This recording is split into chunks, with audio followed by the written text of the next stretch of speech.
हरे कृष्णा दंड प्रणाम। भगवद गीता के अध्याय 4 के श्लोक संख्या 15 के बारे में हम विचार करें। ओम अज्ञान तिमिरांधस्य ज्ञानांजन शलाकया चक्षुरुन्मिलितं तस्मै श्री गुरुवे नमो विष्णुपादाय कृष्ण प्रेष्ठाय भूतले श्रीमती भक्ति वेदांत स्वामिति नामिने नमस्ते सरस्वते देवे गौरवाणी प्रचारिणे निर्विशेषा शून्यवादी पाश्चात्य देशतारिणे। जय श्री कृष्ण चैतन्य प्रभु नित्यानंद श्री अद्वैत गदाधर श्रीवासादि गौर भक्तवृंद। हरे कृष्ण कृष्ण कृष्ण हरे हरे, हरे राम राम राम। श्लोक संख्या 15। एयं ज्ञात्वा कृतं कर्म पूर्वैरपि मुमुक्षुभिः कुरु कर्मेव तस्मात् त्वं पूर्वोत्तरं कृतम्। यानी प्राचीन काल में समस्त मुक्तात्माओं में मेरी दिव्य प्रकृति को जान करके ही कर्म किया, अतः तुम्हें चाहिए कि उनके पद चिन्हों का अनुसरण करते हुए अपने कर्तव्य का पालन करो। प्रभुपाद तात्पर्य में बताते हैं कि मनुष्य की 2 श्रेणियां हैं। कुछ के मन में दूषित विचार भरे रहते हैं और कुछ भौतिक दृष्टि से स्वतंत्र होते हैं। कृष्ण कॉन्शियसनेस इन दोनों श्रेणियों के व्यक्तियों के लिए समान रूप से लाभप्रद है। जिनके मन में दूषित विचार भरे हुए हैं उन्हें चाहिए कि भक्ति के अनुष्ठानों का पालन करते हुए क्रमिक शुद्धिकरण के लिए कृष्ण भावनामृत को ग्रहण करे, और जिनके मन पहले ही ऐसी अशुद्धियों से शुद्ध हो चुके हैं वे उसी कृष्ण भावनामृत में अग्रसर होते रहें, जिससे अन्य लोग उनके कार्यों का अनुसरण कर सके और लाभ उठा सके। मूर्ख व्यक्ति या कृष्ण भावनामृत में नव दीक्षित प्रायः कृष्ण भावनामृत का पूरा ज्ञान प्राप्त किए बिना कार्य से विरत होना चाहते हैं, किंतु भगवान ने युद्ध क्षेत्र के कार्य से विमुख होने के लिए,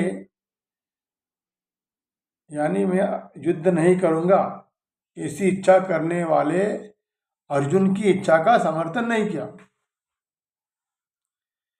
आवश्यकता इस बात की है कि यह जाना जाए कि किस तरह कर्म किया जाए। कृष्ण भावनामृत के कार्यों से विमुख होकर एकांत में बैठकर कृष्ण भावनामृत का प्रदर्शन करना कृष्ण के लिए कार्य में रत होने की अपेक्षा कम महत्वपूर्ण है।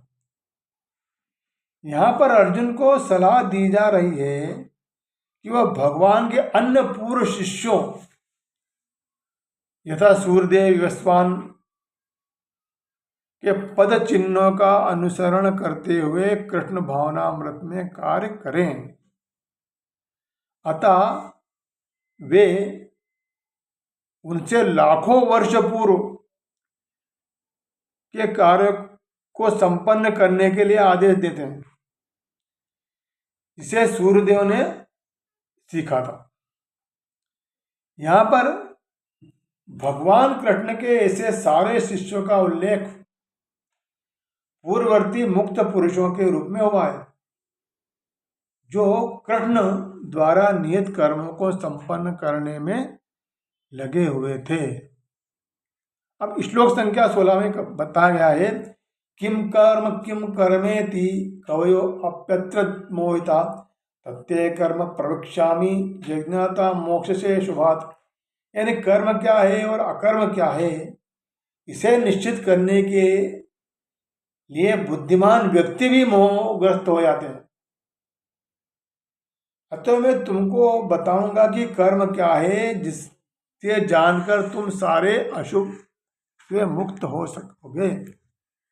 प्रभुपाद तात्पर्य में बताते हैं कि कृष्ण भावनामृत में कर्म किया जाए वह पूर्ववर्ती प्रामाणिक भक्तों के आदर्श के अनुसार होना चाहिए। इसका निर्देश अभी 15 वाले श्लोक में कहा गया है। ऐसा कर्म स्वतंत्र क्यों नहीं होना चाहिए? इसकी व्याख्या अगले श्लोक में बताएगी।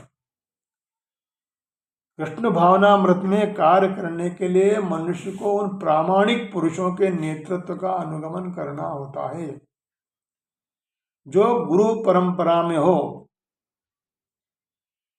कृष्ण भावनामृत पद्धति का उपदेश सर्वप्रथम सूर्यदेव को दिया, जिन्होंने इसे अपने पुत्र मनु से कहा। मनु ने इसे अपने पुत्र इक्ष्वाकु से कहा और यह पद्धति तब से इस पृथ्वी पर चली आ रही है। अतः परंपरा के पूर्ववर्ती अधिकारियों के पद चिन्हों का अनुसरण करना आवश्यक है, अन्यथा बुद्धिमान से बुद्धिमान मनुष्य भी कृष्ण भावनामृत के आदर्श कर्म के विषय में मोहग्रस्त हो जाते हैं। इसलिए भगवान ने स्वयं ही अर्जुन को कृष्ण भावनामृत का उपदेश देने का निश्चय किया। अर्जुन को साक्षात भगवान ने शिक्षा दी। अतः जो भी अर्जुन के पद चिन्हों पर चलेगा वह कभी भी मोहग्रस्त नहीं होगा। कहा जाता है कि अपूर्ण प्रायोगिक ज्ञान के द्वारा धर्म प्रथ का निर्णय नहीं हो सकता। वस्तुतः धर्म को केवल भगवान ही निश्चित कर सकते हैं। धर्म तो साक्षात भगवत प्रणीतम, ऐसा भागवतम में कहा गया। अपूर्ण चिंतन द्वारा कोई किसी धार्मिक सिद्धांत का निर्माण नहीं कर सकता। मनुष्य को चाहिए कि ब्रह्मा, शिव, नारद, मनु, चारों कुमार, कपिल, प्रहलाद, भीष्म, सुखदेव गोस्वामी, यमराज, जनक तथा बलि महाराज जैसे महान अधिकारियों के पद चिन्हों का अनुसरण करें। केवल मानसिक चिंतन के द्वारा यह निर्धारित करना कठिन है कि धर्म या साक्षात्कार किसको कहते हैं। अतः भगवान अपने भक्तों पर अहेतु की कृपावश स्वयं ही अर्जुन को बता रहे हैं कि कर्म क्या है और अकर्म क्या है। केवल कृष्ण भावनामृत में किया गया कर्म ही मनुष्य को भवबंधन से उबार सकता है। हरे कृष्णा, दंडोत प्रणाम।